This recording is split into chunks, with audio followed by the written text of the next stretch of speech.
Comment discerner? Sur quels éléments se baser pour prendre une bonne décision?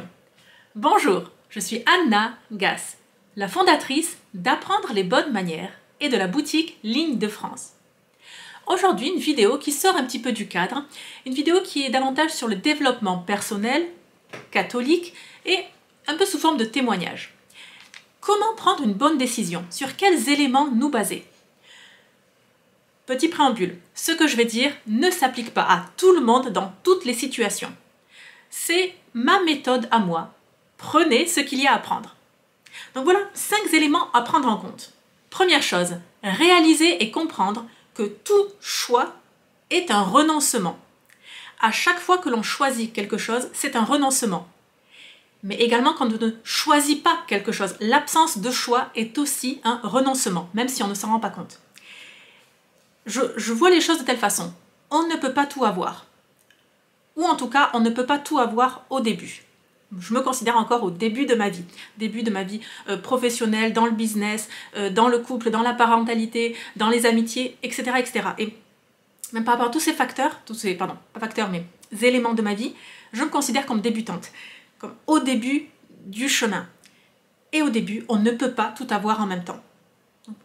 Déjà, le réaliser et accepter que, quel que soit le choix que l'on va poser, il va falloir renoncer à certaines choses. Et si vous pouvez énoncer clairement ce à quoi vous renoncez, ça clarifie déjà la pensée. Deuxième élément pour faire un choix. Je vous recommande fortement de faire une liste de pour et de contre. Et cette liste, idéalement, de façon manuscrite.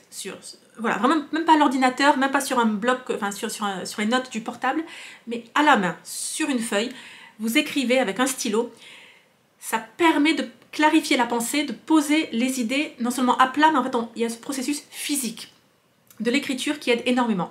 Donc faire la liste du pour et du contre et attribuer des points à chaque élément sur une échelle de 0 à 50 par exemple, parce que ce n'est pas le même poids. Donc pour toutes ces grandes décisions dans la vie, déménager, se marier, se fiancer, acheter une maison, refaire son salon, changer de travail, avoir un autre enfant, etc. etc. Donc, grande décision. Je vous conseille également donc voilà, vraiment lister les pour et les contre et attribuer un quota de points sur votre propre échelle pour cela. Alors, non, ce ne sera pas la colonne gagnante qui aura le plus de points qui sera la bonne décision, pas forcément. Mais juste ça aide au processus de discernement. Troisième élément qui est essentiel pour moi. Bien analyser que la peur ne soit pas le moteur de mes actions. Quoi que je fasse ou que je ne fasse pas, que ce ne soit pas par peur. Là aussi, c'est discerner. Ok, donc qu'est-ce qui me fait peur? Est-ce que c'est l'exposition devant les autres? Est-ce que j'ai peur de me tromper? Est-ce que j'ai peur qu'on se moque de moi? Est-ce que j'ai peur de le regretter? Est-ce que Mais en tout cas, que quelle que soit cette situation, que la motivation derrière ne soit pas la peur. Ça, c'est capital pour le discernement. Quatrième point, qui est pour moi, comme d'ailleurs pour de nombreuses personnes, mais je sais que c'est contestable. Je prends toutes les décisions en 24 heures. Ouais, c'est tout. Toutes mes décisions sont prises en 24 heures. Alors, plusieurs raisons à cela. C'est que, en fait, on ne prend pas la décision tant qu'il n'y a pas jusqu'à la dernière minute. Donc, autant se fixer en fait un délai de temps, que ce soit une semaine, un mois, 3 mois, d'accord? Mais en tout cas, un délai de temps. Et en fait, ce délai de temps de 24 heures, pour l'immense majorité des décisions dans la vie, c'est suffisant. Peut-être pas pour les grandes décisions, comme je vous dis, les 5 principales, donc mariage, déménagement, changement de travail, avoir un enfant, etc. Mais pour 99% des autres décisions, un délai de 24 heures, c'est très bien. Sachant qu'on n'a jamais tous les éléments en main pour prendre une bonne décision, une bonne ou une mauvaise, décision tout court. On n'a jamais... En fait, ce qu'on veut, c'est avoir tous les éléments en main, toutes les informations pour prendre une bonne décision. Mais avec la vie, avec la pratique, on se rend compte qu'on ne les a quasiment jamais. Au mieux, vous avez 10% des informations que vous voudriez. C'est très peu. C'est angoissant, ça fait peur, surtout dans l'entrepreneuriat.